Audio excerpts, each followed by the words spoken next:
Hello, students. Good evening and welcome to Chemistry Concept with Pragya madam. बच्चों,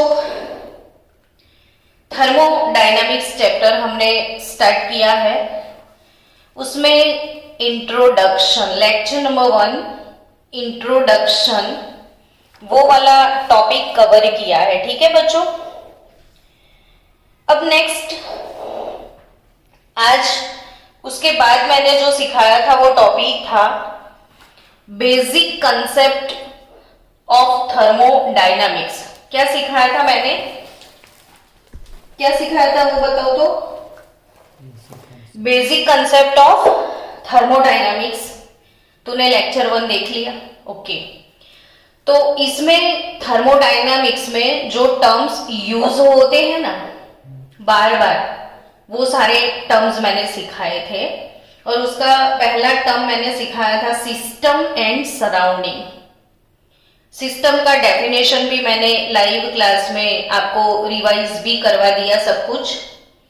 इसके बाद मैंने सिखाया था टाइप्स ऑफ सिस्टम. तो कितने टाइप के सिस्टम आते हैं वो बता दो एक बार. चलो फिर से. तो there are 3 type of system. One is open system, other one is closed, और लास्ट वन isolated. सिस्टम. तो आज हम वैसा ही कुछ नया टर्म सीखने वाले हैं. वो है प्रोसेस. नया टर्म कौन सा है? प्रोसेस. अब स्टूडेंट, ये प्रोसेस क्या होता है? क्या मैंने बोला? प्रोसेस क्या होता है? तो सिंपल बात करें ना प्रोसेस, तो ऐसे ही आप बता सकते हो कि चलो डिश भर के मेरे पास आइस क्यूब पड़े हैं, है ना. वो मेल्ट हो जाएगा अगर वो हीट एब्जॉर्ब करेगा. तो आइस से क्या मिलेगा? वाटर, यानी आइस यानी H2O solid.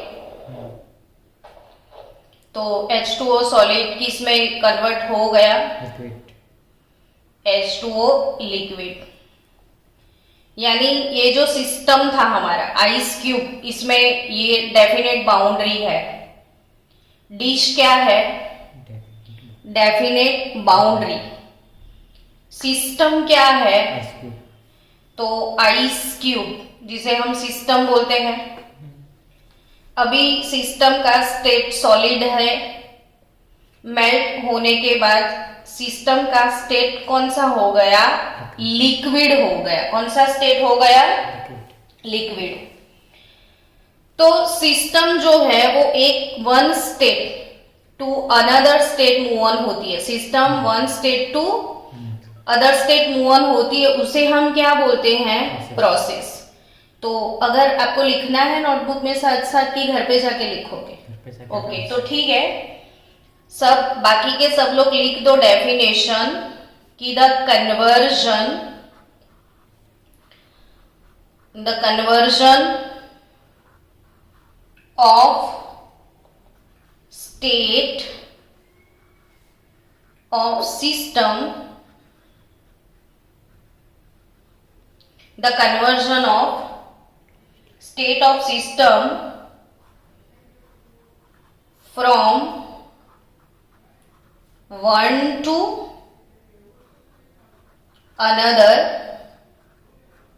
is called process. किसको प्रोसेस बोलते हैं? The conversion of states of system from one to another, या the conversion of system from one state to another state is called process. ऐसा भी बोल सकते हो कि आपने यहाँ पे जो भी सिस्टम लिया उसके ऊपर जो भी आप एक्सटर्नल चेंजेस करने वाले हो, चाहे टेम्परेचर दे रहे हो, चाहे प्रेशर दे रहे हो, चाहे दो चीजों को मिक्स कर रहे हो, कोई भी केमिकल रिएक्शन हो रहा है, तो उसके वजह से सिस्टम चेंज हो जाएगा ना.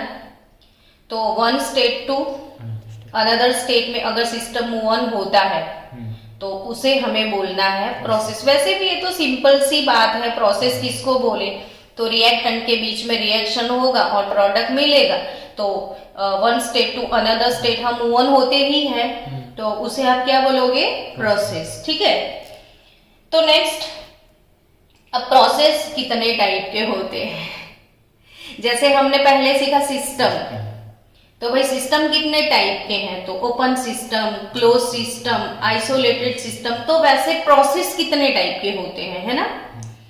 तो types of process, next topic क्या है, टाइप्स ऑफ प्रोसेस। तो types of process,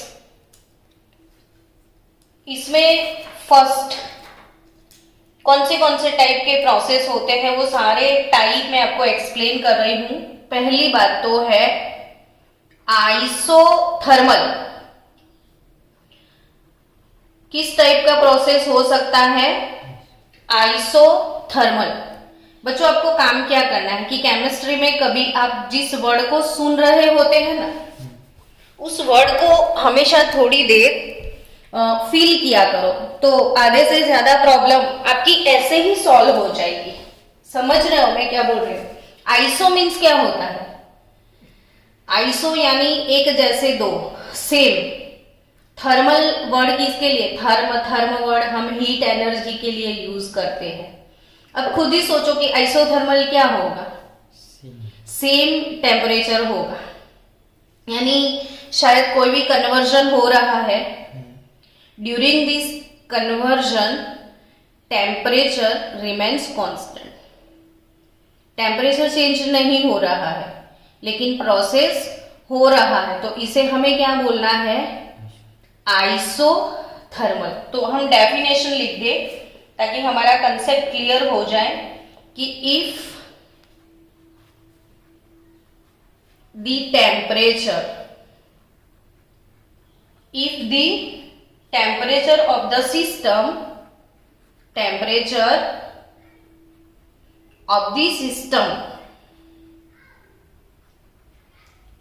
does not change। तो एक बार फिर से रिपीट कर ताकि बाकी सब बच्चे भी रिपीट करने का टाइम मिल जाए, प्रिपेयर हो जाए कि if the temperature of the system does not change,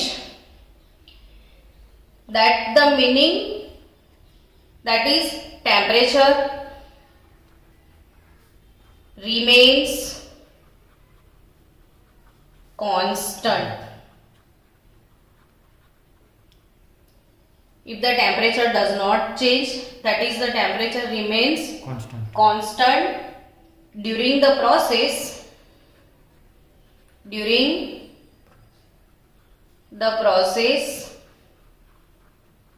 temperature remains constant during the process, then process is called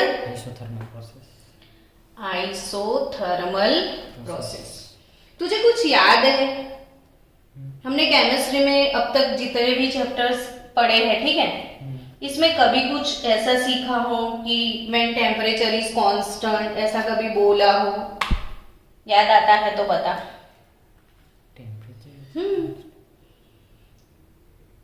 तो स्टेट्स ऑफ मैटर चैप्टर था ना, उसमें मैंने आपको एक ट्रायंगल सिखाया था, पीवीटी ट्रायंगल सिखाया था, याद है।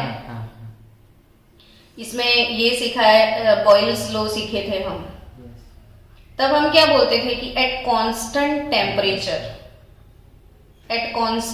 Temperature volume of a fixed amount of gas is inversely proportional to its pressure, यानी P proportional to V। अगर ये बॉयल प्रोसेस है, समझ, मेरे पास एक क्लोज कंटेनर में कोई गैस भरा पड़ा है, ठीक है, उस गैस के ऊपर मैंने प्रेशर अप्लाई करना है। यहाँ पे गैस हमारा सिस्टम है, उस पे मैं क्या अप्लाई कर रही हूं, प्रेशर। तो जैसे मैंने यहां से प्रेशर लगाया, पिस्टन को P एक्सटर्नल मैंने इसको दिया, मैंने इसके ऊपर प्रेशर अप्लाई किया, P means pressure, external means हम एक्सटर्नल फोर्स उसको अप्लाई कर रहे हैं। तो जैसे ही मैंने पकड़ के इसके ऊपर फोर्स अप्लाई किया, एक्सटर्नल प्रेशर, तो व्हाट विल हैपन, तो ये क्या होगा, गैस का वॉल्यूम डिक्रीज हो जाएगा ना। यानी प्रेशर जैसे ही मैंने इंक्रीज किया, वॉल्यूम डिक्रीज हो गया, तो इनवर्स रिलेशन हुआ। बट ये बॉयल्स लॉ मैंने सिखाया था। यानी ये भी देखो, ये जो भी सिस्टम है वो पहले जिस स्टेट में थी उसके बाद उसमें चेंज आ जाएगा ना। तो एक प्रोसेस तो हुआ, लेकिन during this process temperature remains constant. So this type of process is called isothermal process. और इसीलिए ना, तो जब बॉयल का हम ऐसे ग्राफ नहीं प्लॉट करते थे तो हम उसे बोलते थे बॉयल आइसोथर्म। याद आया? इसके कर्व को हम क्या बोलते थे, बॉयल आइसोथर्म। तो आइसोथर्म वर्ड क्यों यूज करते थे?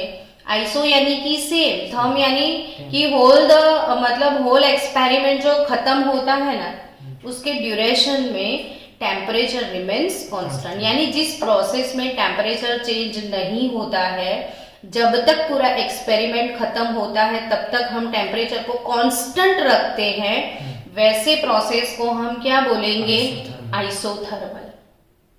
क्या बोलेंगे? आइसोथर्मल। समझ गए? दूसरा एग्जांपल मैं दे रही हूं।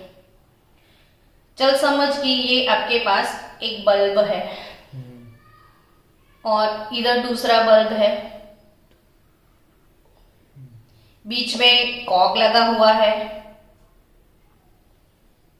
यहां पे मैंने गैस भर के रखी है, ठीक है। अब मैंने सिंपल सी बात, गैस को खोल दिया, या सॉरी कॉक को खोल दिया, तो क्या होगा, तो गैस का क्या होगा, वो फैल जाएगा। यानी दोनों बल्ब के अंदर गैस आ जाएगा। यानी इसको एक्सपांशन बोलोगे कि नहीं?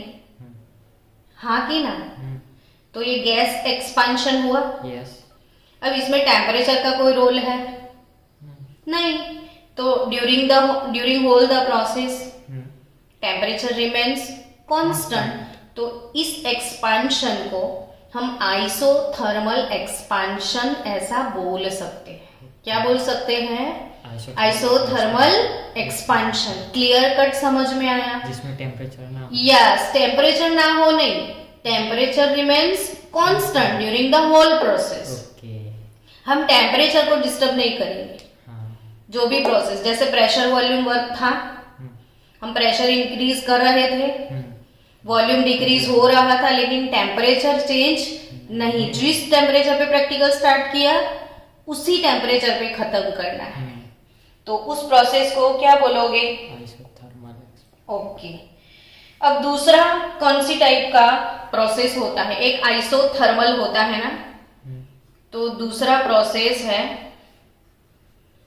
Isobaric process. अब आप खुद सोचो, मैंने 2 मिनट दिए, आइसोबैरिक किसको बोलेंगे?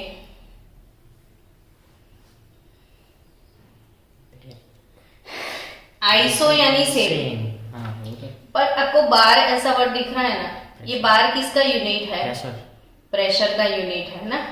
अब समझ गए कि during the whole process pressure remains constant. तो अगेन ना, प्रेशर रिमेन्स कांस्टेंट मतलब ये वाला जो मैंने ट्रायंगल आपको सिखाया था ना, इसमें जब टेम्परेचर कांस्टेंट था तो प्रेशर और वॉल्यूम का रिलेशन डिराइव किया था वो बॉयल्स लॉ। लेकिन अगर प्रेशर कांस्टेंट है तो V और T का रिलेशन डिराइव किया था, यानी चार्ल्स लॉ। क्या सिखाया था? चार्ल्स लॉ सिखाया था ना स्टेट्स ऑफ मैटर में। तो चार्ल्स लॉ का रिलेशन क्या था? V प्रोपोर्शनल टू T था। उस टाइम प्रेशर कांस्टेंट था, तो at constant pressure volume of fixed amount of gas is directly proportional to its absolute temperature. तो ये वॉल्यूम टेम्परेचर के जो भी एक्सपेरिमेंट होते थे उसमें हम प्रेशर को कांस्टेंट रखते थे। तो मतलब अब उसका डेफिनेशन समझो कि प्रेशर रिमेन्स कांस्टेंट, तो आप डेफिनेशन लिख दो कि if the system contains, if the systems contains gaseous, क्या लिखा मैंने, गैसियस मटीरियल। ये मैंने क्यों मेंशन किया पता है कि प्रेशर नाम की जो चीज है ना, वो अगर प्रेशर नाम का जो फैक्टर है वो अगर किसी स्टेट पे अफेक्ट करता है तो वो सिर्फ गैस पे अफेक्ट करता है। आप ना सॉलिड सब्सटेंस को ऐसे इसमें डाल के प्रेशर लगाओगे तो क्या होगा, सॉलिड तो कुछ होगा ही नहीं, उसको तो प्रेशर आप अप्लाई नहीं कर सकते, वो तो नॉन कंप्रेसिबल है। लिक्विड भी नॉन कंप्रेसिबल है, तो solid non compressible, liquid non compressible, तो कंप्रेस होता कौन है सबसे ज्यादा, gas.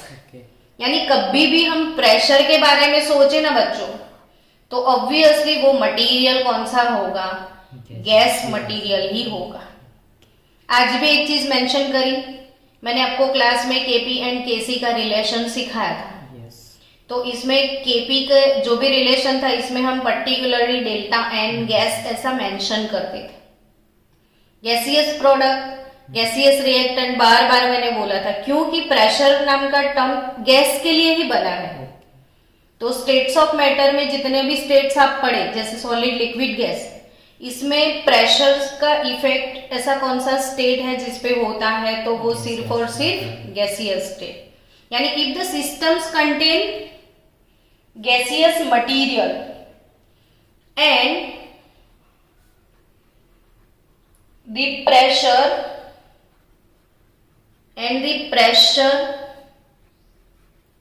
of the system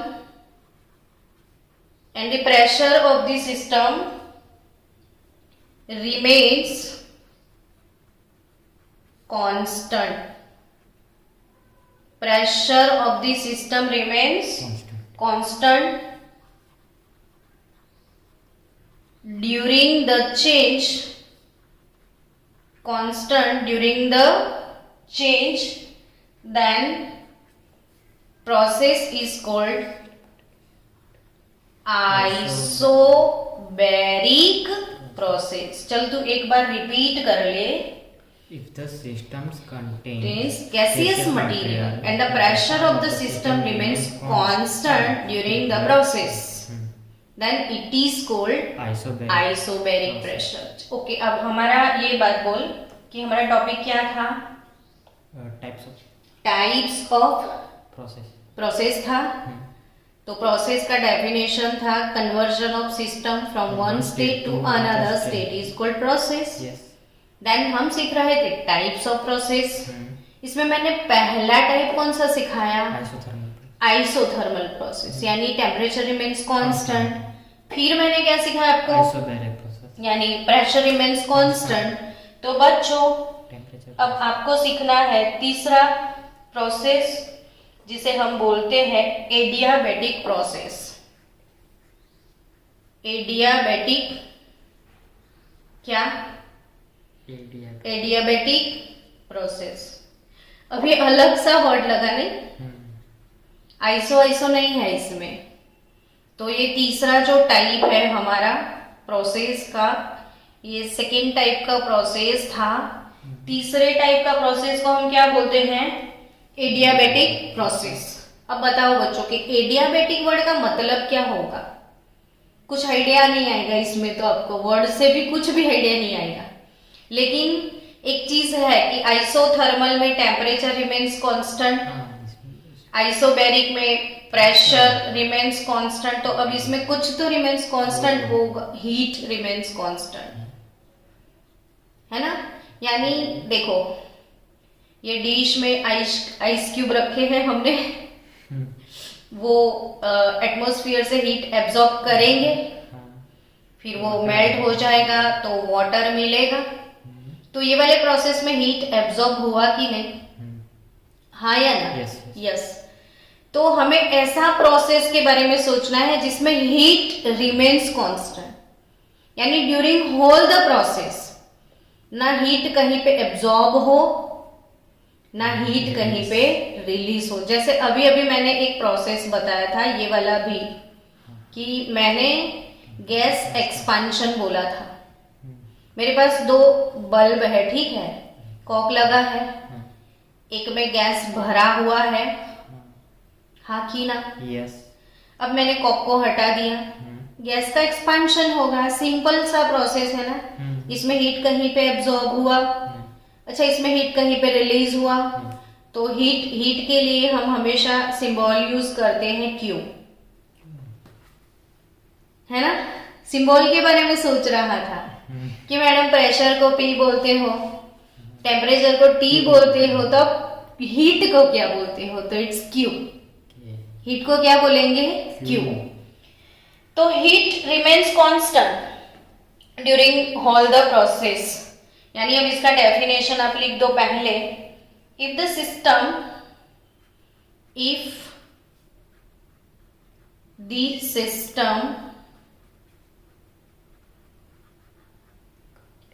does not lose, if the system does not lose heat or does not receive heat, definition कैसे बोलोगे? हीट रिमेन्स कांस्टेंट, लेकिन लिखना भी तो पड़ता है, तो लिखोगे कैसे? If the system does not lose heat और does not receive heat, then the process is called क्या? एडियाबेटिक। तो कितने टाइप सीख लिए अपने? 3 टाइप। चौथा होगा no idea, then get idea. मैंने लिख तो दिया नंबर 4, में भी हो सकता है नहीं, तो वो है isochoric process.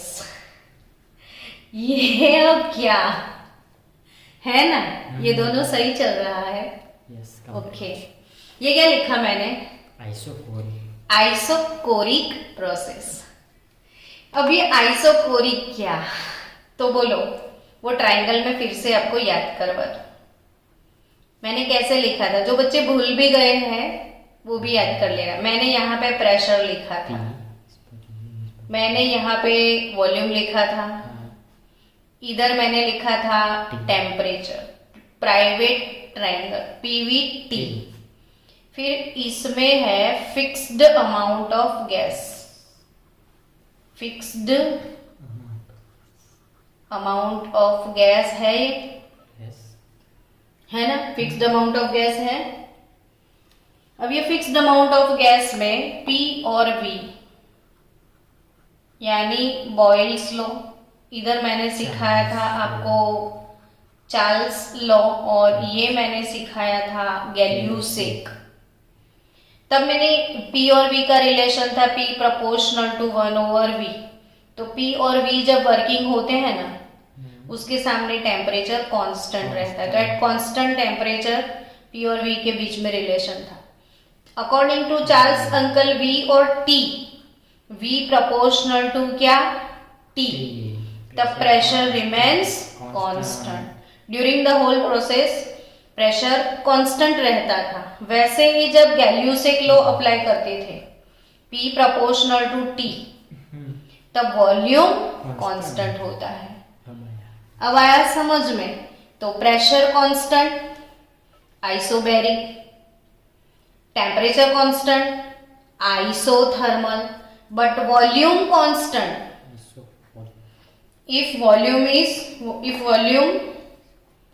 if volume of the system, if volume of the system remains constant during the process। यानी कोई भी प्रोसेस हो रहा है और पूरे प्रोसेस के ड्यूरेशन में क्या चेंज नहीं होता है, वॉल्यूम। तो वैसे प्रोसेस को हमें क्या बोलना है, आइसोकोरिक प्रोसेस। क्या, आइसोकोरिक देख प्रोसेस। एक एग्जांपल से मैं एक्सप्लेन करती हूँ कि अभी सपोज मेरे पास एक वेसल है, ध्यान से सुनना। हाँ, क्या है ये मेरे पास, वेसल। इसमें मैंने 1 लीटर वाटर लिया है। क्या लिया है, 1 लीटर वाटर। कंटेनर में क्या लिया है, 1 लीटर पानी। ठीक है, अब मैंने इसको लीड से पूरा ढक दिया है, यानी एक क्लोज कंटेनर हो गया। अब मुझे गैस ऑन करना है। वाटर को मैं क्या करने वाली हूँ, बॉईल करूंगी। मैंने इसको हीट सप्लाई किया, यस और नॉट। तो ये जो 1 लीटर वाटर था, क्या बोला मैंने, 1 लीटर वाटर, उसके अंदर जितना भी एनर्जी होता है, टोटल एनर्जी, यस, उसे हम बोलते हैं इंटरनल एनर्जी। क्या बोलते हैं, इंटरनल। किसी चीज के अंदर की जो ताकत है, वर्ड से ये भी पता है, इंटरनल एनर्जी मतलब अंदर वाली ताकत। आपके अंदर जितनी ताकत है ना, उसे आप क्या बोलोगे, आपकी इंटरनल एनर्जी। यानी ये 1 लीटर वाटर में जितना भी एनर्जी है, उसे क्या बोलोगे, उसका इंटरनल एनर्जी। इसका सिंबल नहीं जानना है आपको, जानना है ना। इंटरनल एनर्जी का सिंबल होता है यू। क्या, यू। ये चैप्टर पूरा सिंबल पे है। जब तक आप सिंबल लर्न नहीं करोगे तब तक आपको प्रॉब्लम होगा। जो हीट का सिंबल अभी क्या सिखाया मैंने, क्यू। ठीक है, क्यू माने हीट। वैसे इंटरनल एनर्जी यानी अंदर वाली एनर्जी। क्या, अंदर वाली एनर्जी, जिसके अंदर आपके अंदर भरा पूरा एनर्जी, इंटरनल एनर्जी, और सिंबल है यू। अब ये 1 लीटर वाटर के अंदर जितना एनर्जी था वो U1 है। आपने उसको क्या सप्लाई किया, हीट एनर्जी। ऑब्वियसली इसके अंदर वाला ऑलरेडी आपने हीट एनर्जी दिया, तो अंदर का एनर्जी क्या होगा, इंक्रीज होगा कि नहीं, इंक्रीज होगा। क्यों, कहाँ सोच रहा है। अच्छा, तो अगर आप इसको हीट सप्लाई करते हो तो इसके अंदर वाली इंटरनल एनर्जी क्या होगी, इंक्रीज होगी ना। तो इसका इंटरनल एनर्जी जो है, क्या, इंटरनल एनर्जी वो क्या हो जाएगा, वो बताओ, इंक्रीज हो जाएगा। तो इंक्रीज होके कितना हो गया, U2। पहले इतना था, अब इतना हो गया, तो चेंज कितना आया, इसे डेल्टा U बोलेंगे हम, डेल्टा U बोलेंगे। तो ये डेल्टा U अगर मैंने लिखा है तो इसका मतलब आपको इसको रीड कैसे करोगे, तो डेल्टा यानी चेंज, तो इसको ऐसे रीड करोगे आप, चेंज इन इंटरनल एनर्जी। क्या, चेंज इन इंटरनल एनर्जी। तो आप यहाँ पे देख सकते हो कि इंटरनल एनर्जी चेंज हो गई, लेकिन आपने ढक्कन लगाया है, प्रोसेस हुआ है ना, system 1 state to another state convert हुआ, बट ये वॉल्यूम रिमेन्स कांस्टेंट क्योंकि ढक्कन आपने हटाया नहीं।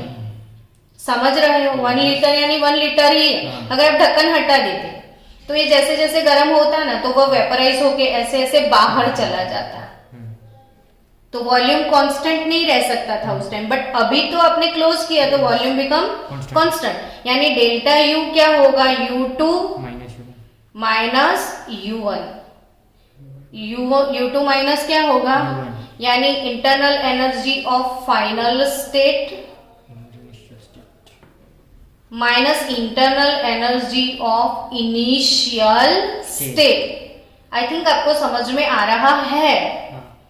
सो बच्चा, ये क्वेश्चन नीट के पेपर में था, तभी मैंने टाइम लिया उसको एक्सप्लेन करने। है। इतना सिंपल सा क्वेश्चन नीट में था। बोलो क्वेश्चन क्या था पता है कि change in internal energy is a which type of process.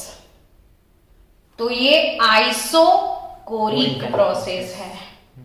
Question याद हो गया। यस। नीट के अंदर कौन सा क्वेश्चन था?